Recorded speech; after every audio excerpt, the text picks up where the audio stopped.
Donc, ce que je vais vous présenter est issu de mon travail de thèse que j'ai mené en anthropologie sociale à l'EHESS. Cette thèse, je l'ai soutenue en septembre 2024 et elle s'appelle « La maison brûle, cultiver le déni du changement climatique après un méga-feu en Californie du Nord ». Comme son nom l'indique, elle porte donc sur un méga-feu californien qui a eu lieu le 8 novembre 2018 et qui a détruit entre autres la ville de Paradise.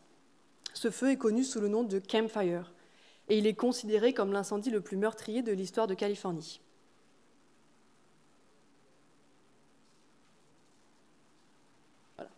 Donc Paradise est situé ici.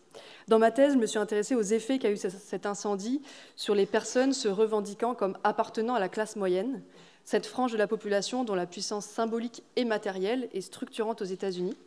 J'ai montré que malgré le caractère exceptionnel de l'incendie, celui-ci n'entraîne ni une prise de conscience écologique, ni la création d'une classe écologique.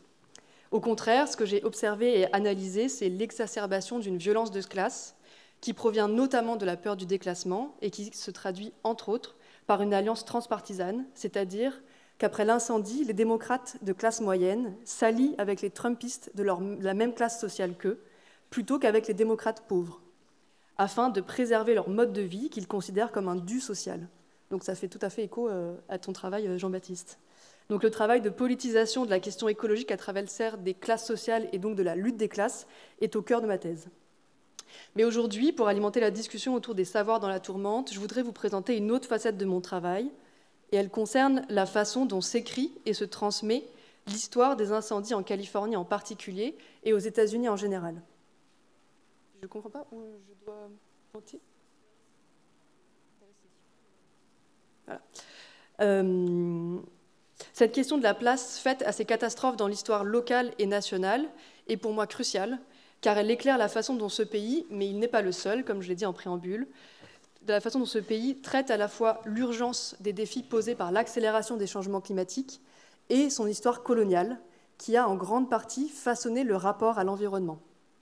Pour le dire autrement, alors que la Californie est une terre de feu, les États-Unis sont un pays de déni, autant du changement climatique que de la colonisation.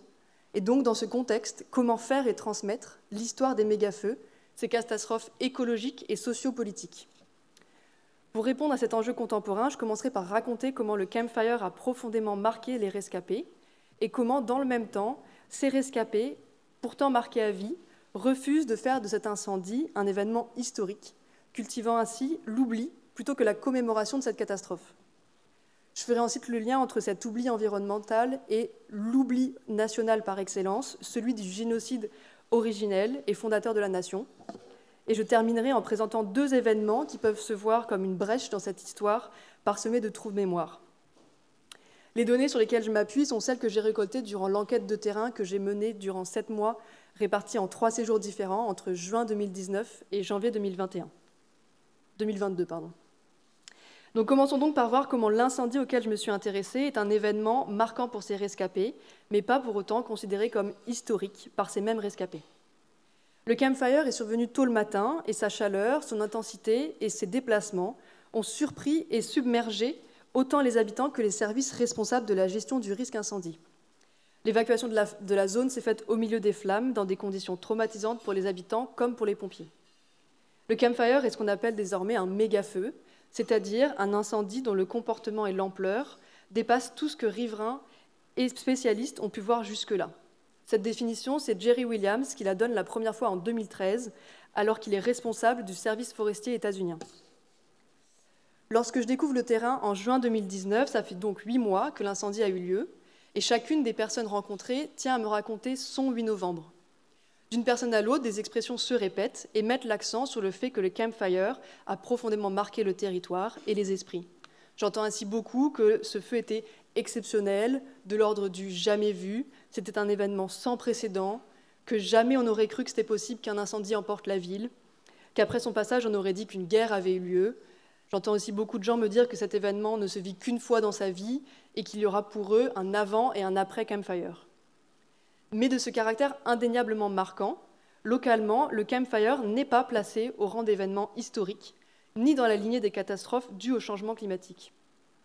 Et c'est à partir de là que notre savoir devient tourmenté, car comment comprendre le fait que ce méga-feu ne soit pas reconnu par ses propres victimes comme historique alors même qu'il a été hautement médiatisé comme tel, et qu'il est survenu au moment où la figure de l'incendie devient l'une des incarnations visibles et spectaculaires de l'accélération des changements climatiques. Donc, malgré le choc individuel et collectif dont témoignent ces rescapés, qui reconnaissent sans les minimiser les effets de l'incendie sur leur vie matérielle et psychique, au fur et à mesure que le temps passe, les discours changent et le caractère sans précédent de l'incendie, qui l'inscrivait du côté de l'histoire, s'amenuise pour laisser place à un désir de normalisation de l'événement. Et ce désir vient d'un autre désir contrarié, celui de retrouver sa vie d'avant et le sentiment de normalité. Pour atténuer la brèche ouverte par le campfire et ainsi relier l'avant et l'après-incendie, il faut donc rogner sur son historicisation. Et si cet ajustement permet aux rescapés de renouer avec un sentiment de quotidien et de sérénité, cependant, le versant de ça est le risque d'effacer l'événement de la mémoire locale et d'entretenir une double culture, celle de l'oubli et du déni, et comme s'il y avait un normal auquel revenir. De ce fait, c'est ce qu'il se passe. Ainsi, lors de l'anniversaire de commémoration du 8 novembre, donc en 2019, à la première année, les différents événements organisés localement par différentes communautés citoyennes et notamment la municipalité participent tous à l'orchestration de l'oubli et de l'ampleur de l'incendie, plutôt qu'à la transmission de son histoire et à la prévention de sa répétition. Il n'y a ainsi pas d'événement de minutes de silence, ni de répétition des noms des victimes. Il y a eu 85 morts. Il n'y a pas de transmission de cette histoire. Tout est fait pour orchestrer l'oubli. Je n'en raconterai ici qu'un seul pour vous montrer, même s'il semble extrême, il est pour moi emblématique de cette orchestration de l'oubli. Il s'agit de l'événement organisé par l'église évangéliste de Paradise, dont le bâtiment n'a pas brûlé dans les flammes. Cet événement se déroule sur 2 jours et a pour décor une fête foraine. L'intention est clairement affichée de divertir, de proposer un espace de divertissement, mais soit donc au premier sens du terme, un espace de détournement de l'attention. En plus des jeux disposés à l'extérieur sur le parking de l'église, il y a donc plusieurs châteaux gonflables, des autotamponneuses, des stands de tir, des stands d'attraper des peluches. Donc en plus de tout ça, il y a 2 spectacles qui ont lieu. Un premier spectacle de magie et un deuxième qui est le prêche d'un célèbre joueur de football états-unien. Et le tout, pour cet événement, a coûté $80 000 subventionnés par l'argent public. Je tiens à dire, parce que comme il y a aussi des questions de subvention par l'argent public et l'État fédéral, on voit aussi où va l'argent public aux États-Unis. Et c'est sur le spectacle de magie que je voudrais m'arrêter. Il a lieu dans la salle principale de l'église, là où sont célébrés d'habitude les offices, chaque dimanche matin. Et il est joué 2 fois dans l'après-midi du samedi, une fois en début d'après-midi, une fois en deuxième partie d'après-midi. Et à chacune des représentations, la salle, qui peut contenir plus de 800 personnes, est remplie.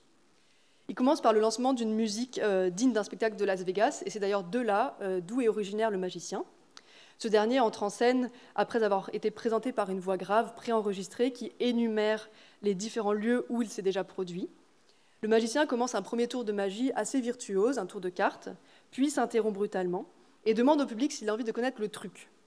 Dans la salle, il y a un élan d'enthousiasme, évidemment qu'on a envie de savoir ce qui se passe dans un tour de magie. Et le magicien demande alors au public d'accepter, de lâcher cette envie de connaître ce qu'il se passe derrière les tours de magie, de faire comme si, et ça c'est ses mots, de ne pas se demander qui tire les ficelles et de se laisser bercer par l'illusion. Mais que veut dire cette demande dans ce contexte ?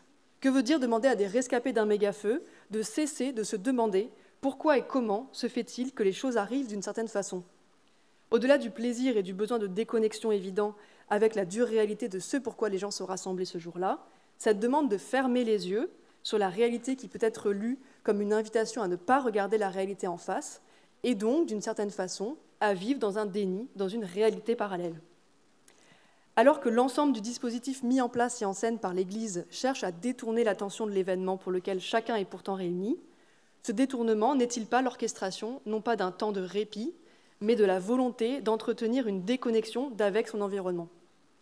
La demande de ne pas chercher à comprendre ce pourquoi les événements arrivent peut en effet sonner ici de façon relativement dissonante. Et commémorer deviendrait donc non pas un acte de recueillement ou d'effort mémoriel, mais bien un acte d'occultation et d'oubli. Oublier, ou peut-être jusqu'à nier, plutôt que commémorer, fait place de fait l'incendie hors du récit national et hors de l'histoire.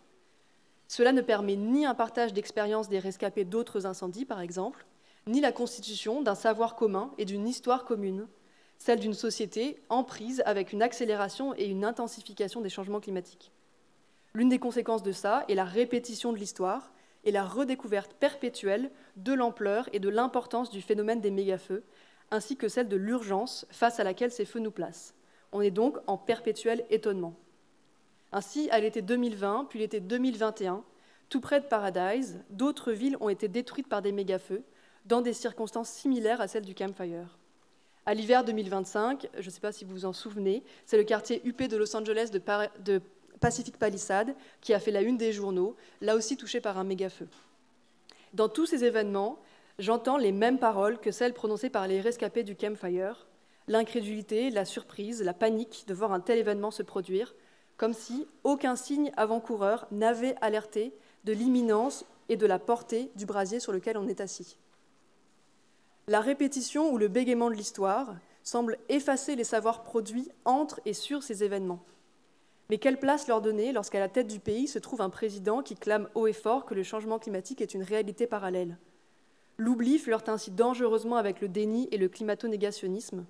Et cette alliance entre oubli et déni n'est pas spécifique aux mégafeux, ni même nouvelle, car elle est l'héritière d'un oubli, d'un effacement volontaire qui se trouve au fondement même de l'histoire des États-Unis, et elle concerne la colonisation et les génocides des peuples premiers. C'est donc pas un hasard si l'histoire de cet oubli originel est liée à une double politique d'extinction, celle des peuples et celle des feux. L'histoire de la Californie repose en effet sur le massacre des populations autochtones perpétré dès 1840. Ah, on en rate une. Ça, c'était la slide de « La normalité ne reviendra pas », mais Jésus, oui.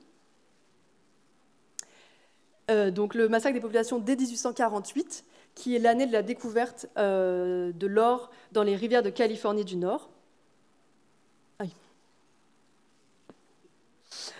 L'historien donc Andrew Eisenberg a montré dans son livre Mining California comment l'orpaillage est très vite devenu une industrie et comment cette industrialisation faisait partie d'un projet colonial de conquête et d'exploitation du territoire. Ce projet colonial a posé les bases de la relation à l'environnement. Ce dernier est un espace à exploiter et à contrôler à grande échelle. Paradise et la zone incendiée sont les héritières directes de cette histoire-là, car c'est ici que l'or a été trouvé pour la première fois. Et c'est aussi ici que les orpailleurs ont continué de longues années, d'abord à le chercher dans les cours d'eau, puis à lessiver les montagnes, et enfin à creuser pour continuer de ramasser l'or. Paradise est donc directement l'héritière de cette histoire environnementale, fondée sur la prédation de la terre et l'extermination des peuples premiers. Or, localement, cette histoire environnementale coloniale n'est jamais racontée de la sorte. Au contraire, l'histoire des orpailleurs est positivement investie. La ville voisine de Paradise s'appelle ainsi Oroville, donc la ville de l'or. De nombreux magasins portent des noms qui font écho à l'histoire de l'or. Il y a également dans la forêt des restes de tuyaux qui servaient à dérouter les rivières, qui sont classés au patrimoine historique et qui ne peuvent donc pas être retirés des forêts. Le terme pionnier, associé à ces premiers colons, désigne dans l'imaginaire collectif un homme courageux, entreprenant et jamais un génocidaire, alors même que c'est la deuxième facette de cette réalité. À Paradise, un musée retrace l'histoire de l'orpaillage. Son bâtiment a lui aussi échappé aux flammes, et son exposition dépeint de façon positive cette histoire-là, sans jamais mentionner l'extermination qu'elle a entraînée. Il y a également une parade qui est organisée chaque année à Paradise, où les habitants et habitantes sont invités à se costumer en pionniers et pionnières. Et lors de cette parade, il y a l'élection de Miss and Mr. Gold Nugget, qui sont donc deux figures chargées d'incarner cet héritage-là. Donc l'histoire locale et nationale occulte tout un pan du récit fondateur de cette région et du pays, et l'effacement et le détournement de ces faits constituent la base du récit national. À partir de là, il devient moins difficile de comprendre comment s'opère l'oubli d'un événement historique comme peut-être le Camp Fire. Mais dans cette machine répétitive qui semble implacablement tourner sur elle-même, créant les conditions de notre tourmente, deux tressautements de l'histoire peuvent être observés. Le premier apparaît lors de la phase de déblaiement des débris causés par le Camp Fire et concerne la révélation d'artefacts autochtones. Le second est le réapprentissage et l'auto-formation à la pratique du brûlage contrôlé, un champ réinvesti politiquement, écologiquement et concrètement par quelques collectifs citoyens après le Camp Fire. Commençons par le premier. Dès le mois de janvier 2019, une phase de nettoyage de la zone incendiée s'enclenche. Il faut en effet retirer tous les débris causés par l'incendie. Cela prend du temps et mobilise plus de 10 000 ouvriers. Lorsque les débris en surface ont été retirés, il faut ensuite s'assurer de la qualité du sol, car avec la combustion et les pluies hivernales, de nombreuses substances toxiques, toutes liées à la matérialité de nos existences, ont pénétré le sol et donc l'ont contaminé. Après les débris, c'est donc au tour de la terre d'être retirée des parcelles.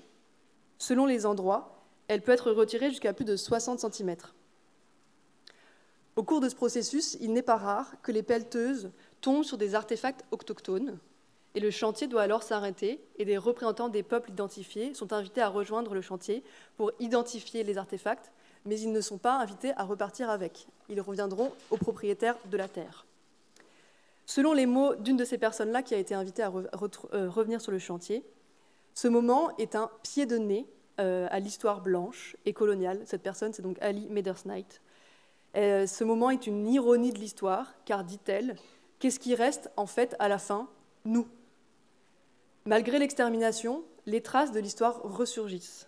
Et ces trous béants dans la terre figurent littéralement les trous de mémoire collectifs et forcent les habitants à regarder au fond de ce qui a été enfoui et à y voir ce sur quoi reposaient les fondations de leurs maisons, c'est-à-dire les ruines des villages des peuples exterminés.